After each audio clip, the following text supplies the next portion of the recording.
For you, what have been like the biggest changes you've seen in podcasting over the years? Like I know like the technology has changed dramatically, but I guess what if for you, if you looked at and you're like, there's been this change, that change, maybe some good ones, maybe some bad ones. Like what have you kind of seen in the podcast world? I think in the beginning, well, I mean, there's the term pod fading for a reason. And I think the number is 7. Like if you get to 7, then you realize, whoa, this is way harder than I thought. And people, I think in the beginning, obviously we're riding the serial wave. And so there was a wave of people trying to make like NPR style quality podcasts, and they all sounded like serial knockoffs. So you can tell that they were just trying to mimicking that style. And so I think people just got in and got out, and it was probably good for podcasting to just shake those folks out. And because you can see, friends that we know that have been doing this for a while, and they've just been consistent. And so I think over time, I think it's people thinking like trying to build up a celebrity profile from a podcast. And we hear like these multi-million-dollar podcasts that are being created by these huge production studios. And like after one season, they're done because it's like nobody's listening to them. Well, I know even NPR, and this was like last year, Adam Curry actually did a whole thing on this on No Agenda about it. Like NPR laid off, it was like half or a third of like their entire staff because they were trying to take everything they did with radio and bring it to podcasting. And it's just not the same at all. No. And then I think obviously what's happening recently now is with YouTube, the growth of YouTube. YouTube is the number 2 search engine. Spotify has now allowed you to upload your video. So they're now competing with YouTube as a video platform. So it's interesting to see. And it's changing the dynamic because most podcasters, what they loved about podcasting was that they could just be sort of like anonymous and you could just hear their voice and you don't have to do video. So it's really changing how people are thinking about it and even what the term means. And I know Adam has his own thoughts about what exactly is a podcast, but I think it was an eye opener for me a couple of years ago when I was taking a lift to the airport and I told the driver I had a podcast, and he's like, we got to the airport and he pulls out his phone and he opens up YouTube. It's the first app he went to right away. That's a very, very good point. I know Adam's still been like, no, it's not. I don't get on video for anyone. Hey, I've got him on video twice, but like, he's like, I don't get on video for anyone. We do audio only. Yeah. But I do think we have to look at how we're going to reach people.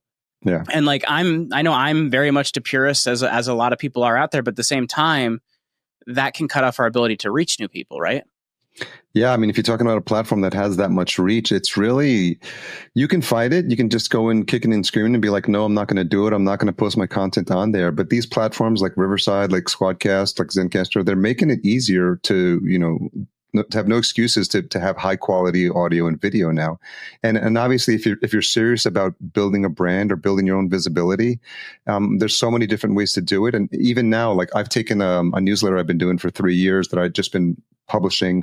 And now I'm inspired by this guy, Dan Koe, who's blown up and become really popular. But I'm reading out the newsletters on camera now to kind of do a solo episode because I'm like, I want to get more visibility and I want to get this content found. If you're really passionate about what you're doing and you really feel that your message is like important and could be life-changing, you sort of owe it to your audience to get it out there on all the platforms as much as possible. Because if you're just doing it as a hobby and it's just like something that's just a pastime for you and you're not really serious about the content, I get it.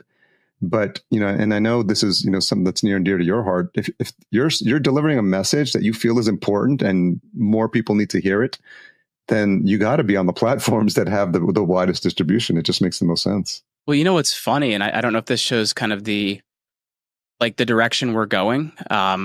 I started another YouTube channel purely on Roman Empire stuff. And I actually haven't released it as a podcast anywhere at this point in time. And this new Roman Empire channel is now doing somehow bigger numbers than my regular podcast.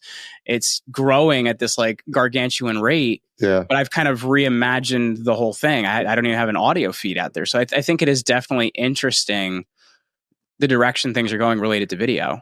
Yeah. And it might, again, it could just be another opportunity to find an audience because a lot of people are going into Spotify, are going into Apple, and they're searching for topics that are pain points for them. And that's why, when we think about like producing shows, we tell clients like title your episode. Like it's one of the first exercises we do with them, title your first 12 episodes, because think about your episodes as being prescriptive. Like, what are people, what's a pain point? What's something they're struggling with? Because they're going to see that and they're like, oh, okay, is this specific episode going to solve the problem that I have right now? Well, and I think the thing that's interesting about, kind of the direction that we're going with YouTube, at least the thing it's solved for me, and I don't know how it's been for other people, is this is a number of years ago. This is probably like 2013, 14. Like Ryan Moran had done an episode about the weird thing about podcasting is you put out a bunch of content. You don't know if anyone's listening to it. You kind of have these like download numbers. You don't really get a ton of feedback. Once in a while, you get an email or something like that.